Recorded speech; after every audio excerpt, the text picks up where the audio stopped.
Pumping Saiyedpura ચોકી ખાતે જ્યાં પથ્થરમારાની ઘટના બની હતી ત્યાં ઈદે મિલાદના જુલુસનું હિન્દુ મુસ્લિમ આગેવાનોએ સાથે મળી સ્વાગત કરી ભાઈચારાના દર્શન કરાવ્યા હતા। તો આ સમયે સુરતના પ્રથમ નાગરિક મેયર, સુરત પોલીસ કમિશનર સહિતનાઓ જોડાયા હતા। સુરતમાં આજે ઈદે મિલાદના તહેવારની ભવ્ય ઉજવણી કરાઈ હતી। તો ગત 8મી સપ્ટેમ્બરના રોજ વરિયાળી બજાર ખાતે બાળકો દ્વારા કરાયેલી ટીખળને લઈ સૈયદપુરા ચોકી ખાતે પથ્થરમારો, વાહનોમાં તોડફોડ સહિતની ઘટના બની હતી, જેને લઈ પોલીસ દોડતી થઈ ગઈ હતી અને મામલાને ઉગતું જ ડામી દેવાયું હતું। જોકે તહેવારોને લઈ અસમંજસ ઊભી થયા બાદ આજે નીકળેલા ભવ્ય જુલુસનું હિન્દુ બિરાદરોએ સૈયદપુરા ચોકી પાસે જ્યાં પથ્થરમારો થયો હતો ત્યાં જ સ્વાગત કરી હિન્દુ મુસ્લિમ ભાઈચારાના દર્શન કરાવ્યા હતા। તો આ સમયે સુરતના પ્રથમ નાગરિક mayor Dakshesh Mavani, Surat police commissioner Anupamsinh Gehlot તથા હિન્દુ મુસ્લિમ સમાજના આગેવાનો મોટી સંખ્યામાં હાજર હતા।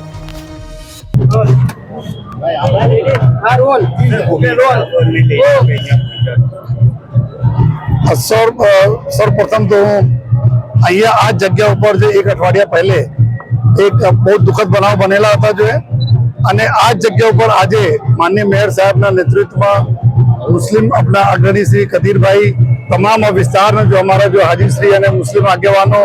और पुलिस अधिकारी બધા લોકો અને ગણેશ ઉત્સવ સમિતિના પ્રમુખ શ્રી સ્વામી અમૃતાનંદજી આવે છે જો બધા લોકો મળીને આ સંદેશા અમે લોકો આપવા માંગીએ છીએ कि सूरत एक છે जो सूरत एक હતા છે અને રહેશે અને બધા લોકો अपना મળીને जो सुख शांति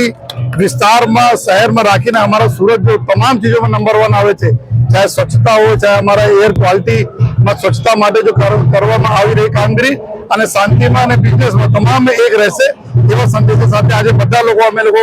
ઈદના જો અમારા જો જુલુસ આવે છે એના સ્વાગત કરવા માટે અને કૌમી એકતાના એક ઉદાહરણ રૂપે તરીકે અમે બધા એ છીએ એવા માટે બધા લોકો ભેગા થયા છીએ। તો આપના થકી મેં બધાના શહેરના બી આ મેસેજ આપવા માંગીએ છીએ, વિનંતી કરીએ છીએ કે કોઈ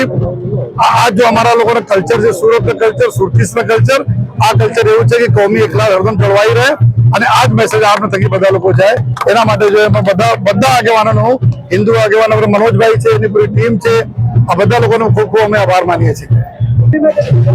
આજે કોમી એકતાને લઈને હમણાં જ કમિશનરે કીધું કે એક વ્યક્તિ અહીંયા બનાવ બન્યો હતો, પણ સુરતનું કલ્ચર જ એવું નથી કે ધમાલ થાય। ફરી એક સમયે હિન્દુ ભાઈઓ, મુસ્લિમ ભાઈઓ એક થઈને આજે જુલુસને સ્વાગત કરવા અમે ભેગા થયા છે। ત્યારે અત્યારે સુરત ભારત વર્ષનું તો નંબર 1 શહેર છે, અત્યારે વિશ્વમાં આપણે પ્રસ્થાપિત થવા જઈ રહ્યા છે।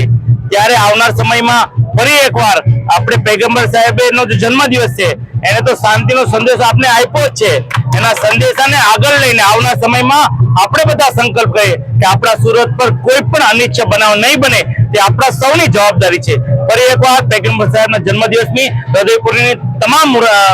મુસ્લિમ બિરાદરોને શુભકામના પાઠવું છું। આજે આ સમયે પોલીસ કમિશનર શ્રી કદીરભાઈ, મોહસિનભાઈ, તમામ આગેવાનો, મનોજભાઈ, અમે ફરી એકવાર આ જગ્યા પર જ્યાં બનાવ બન્યો ત્યાં ફરી